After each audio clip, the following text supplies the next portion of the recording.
tous, j'espère que vous allez bien. On se retrouve aujourd'hui pour vous parler de la disparition de Brendan Santo. Cette disparition est très récente.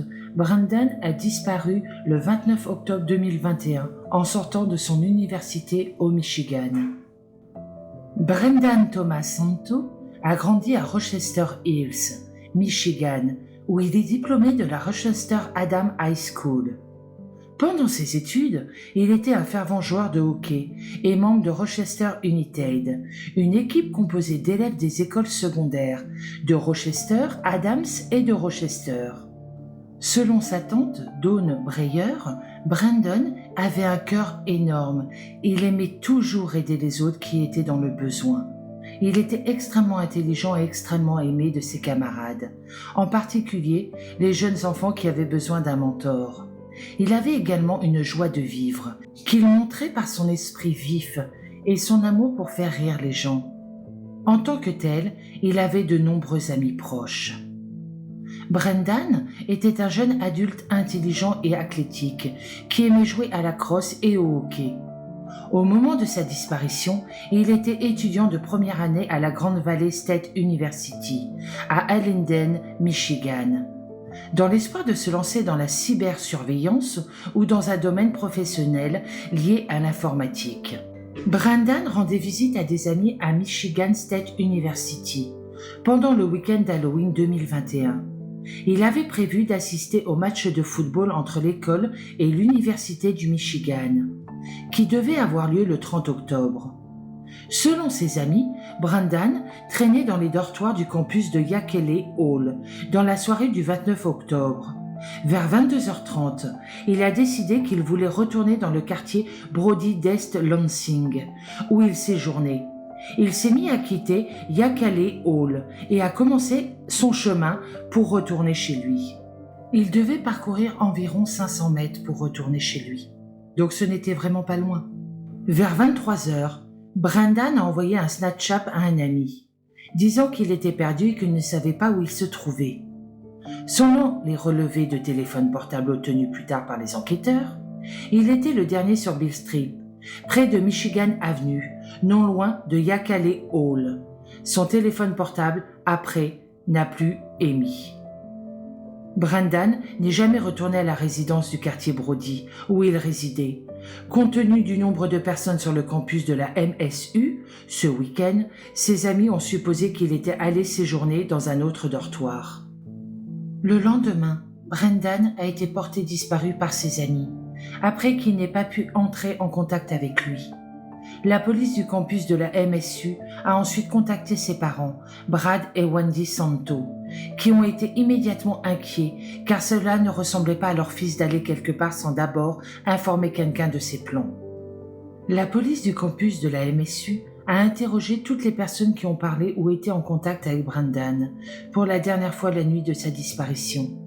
Selon ses amis, il semblait être de bonne humeur et les SMS envoyés depuis son téléphone ne faisaient allusion à aucun problème. Malheureusement, quand les enquêteurs ont commencé leurs recherches, les caméras de vidéosurveillance ne fonctionnaient pas à ce moment-là. Brendan avait avec lui un jeu de clés de la voiture de son ami. Et il a été découvert plus tard que son propre véhicule et celui de son ami n'avaient pas été déplacés pendant le week-end. Sa camionnette se trouvait sur le campus, où il l'avait garée pour la dernière fois. Les recherches de Brendan ont été menées à pied, par drone et hélicoptère, avec des unités K9 et avec des bateaux équipés de sonars et de plongeurs certifiés.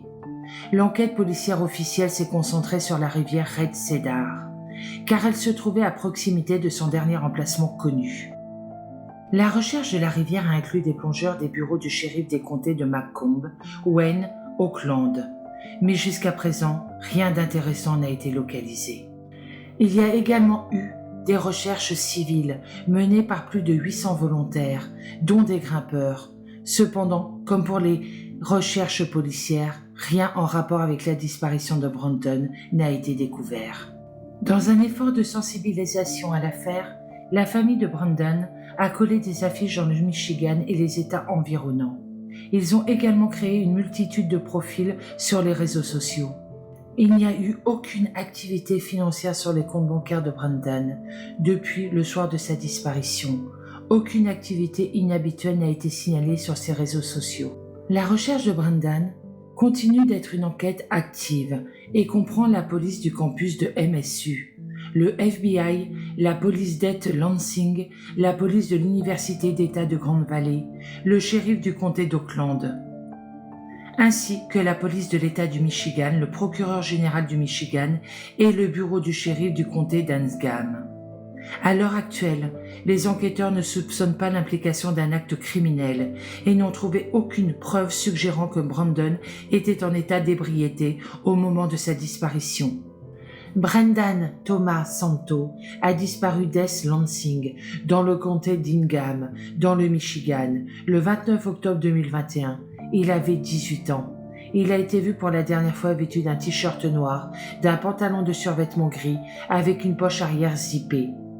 Il portait également un collier en or avec une croix.